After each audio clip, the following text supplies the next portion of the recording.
This may come as a shock to you, but everything I said to you before was a lie. My strategic thinking portion of this course can be summarized by one sentence: be critical in your thought pattern and plan ahead. But there's a problem with that. You see, before you can be critical in your thinking, you need to realize one interesting truth.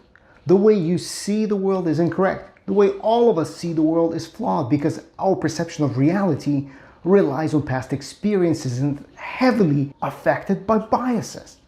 So appreciating the impact of biases is critical to strategic thinking. When you do, you're avoiding many pitfalls that can drive us into a sense of unnecessary anxiety or lull us into a sense of unwarranted security. A dose of skepticism is required. This can be best illustrated by an optical illusion like this. Which line is longer?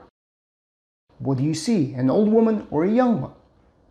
Such illusions are harmless and someone deliberately created them, but our biases are like the air that we breathe. We do not notice them. In fact, we perceive them as part of our reality. Here's an example of what I mean. How do you prove that something is correct? You look for facts that confirm your point of view. Seems like a sound way of coming up with the truth, right? No, the opposite is true. You should be trying to disprove your original thought. If it withstands all the criticism, then you will know it to be true. But none of us do that, nor you, nor I. This is called confirmation bias. Here's how it works in practice. Many marketers use it to sell ideas to us.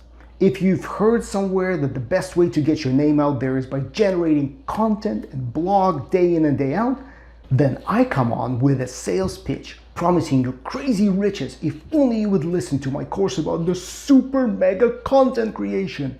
You would immediately be reinforced in your belief and be inclined to buy my course.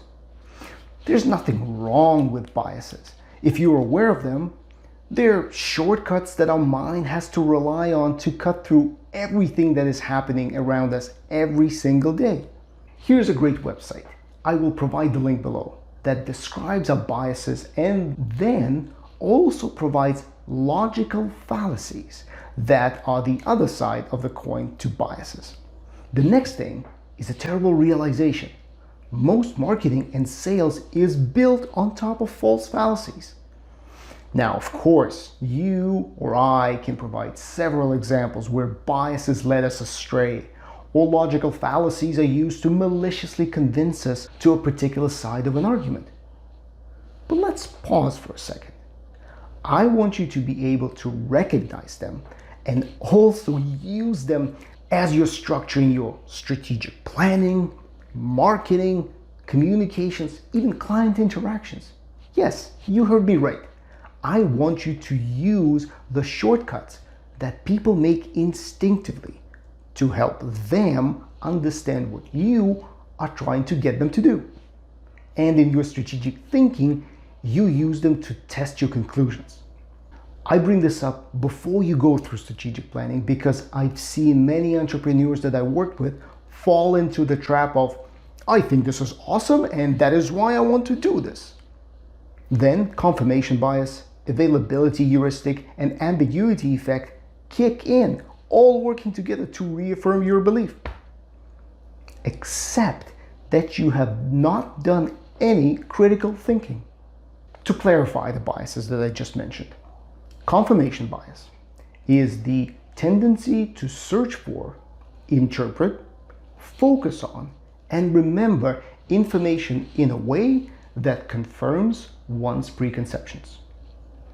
Availability heuristic is the tendency to overestimate the likelihood of events with greater availability in memory, which can be influenced by how recent the memories are or how unusual or emotionally charged they may be.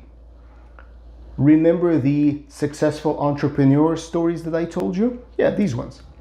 And yet, I've not mentioned a single story of a miserable failure. I did this on purpose so that your mind reaches for confidence. Your thoughts stretch towards what is possible. Finally, I also mentioned ambiguity effect. That is the tendency to avoid options for which the probability of a favorable outcome is unknown.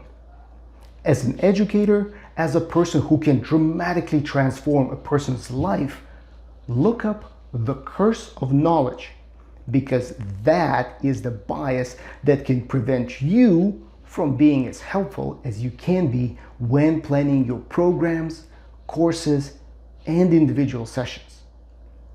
Let that be a takeaway from this lesson. Now that you have been forewarned, and now that you are superior to everyone who has never heard of this, it is time to understand, implement, and live strategic thinking.